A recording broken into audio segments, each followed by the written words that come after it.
Big pass பிரியர்களுக்கு எல்லாருக்குமே ஒரு பெரிய அதிர்ச்சியோட தான் வந்திருக்கேன். எஸ், பிக் பிரேக்கிங்கான அப்டேட் என்ன அப்படின்னா, பிக் பாஸ் சீசன் 8 நம்ம உலக நாயகன் கமல்ஹாசன் தொகுத்து வழங்க போறதில்லை அப்படின்ற ஒரு அஃபிஷியலான அனௌன்ஸ்மெண்ட் கொடுத்திருக்காரு. இதை பார்த்தது பயங்கரமா ஷாக் ஆயிடுச்சு அப்படின்னு தான் சொல்லணும்.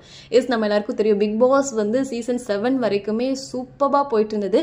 7 சீசனுமே நம்ம உலக நாயகன் கமல்ஹாசன் அவர்கள் தான் தொகுத்து வழங்கியிருந்தாங்க. இடையில மட்டும் சிம்பு அவர்களும் அதுக்கப்புறம் நம்ம ரம்யா கிருஷ்ணன் அவர்களும் தொகுத்து வழங்கினாங்க. இருந்தாலுமே கமல் அளவுக்கு வரல அப்படின்னு சொல்லிட்டு நிறைய கிரிட்டிசிசம்ஸ்லாம் வரத்தான் செஞ்சது.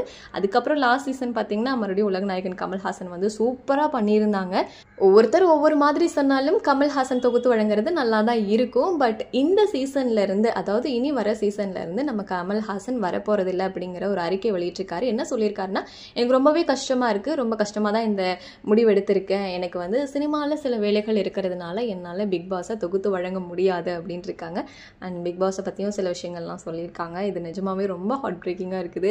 அட கடவுளே, என்னதான் இருந்தாலும் பிக் பாஸ் அப்படின்னாலே ஆண்டவரை தான் வச்சு பார்த்துட்டோம். இப்போ அவர் இல்லாத பிக் பாஸை எப்படி பார்க்கறது அப்படின்ற ஒரு வருத்தம் இருந்தாலும், ஸோ இனி வரப்போகிற பிக் பாஸை வந்து யார் தொகுத்து வழங்கினா நல்லாயிருக்கும்னு நீங்கள் நினைக்கிறீங்க? இதுக்கு சரியான ஆள் இவர் தான்ப்பா அப்படின்னு யார் சொல்கிறீங்கிறத கமெண்ட்லேயும் கூட மறக்காமல் ஷேர் பண்ணுங்கள்.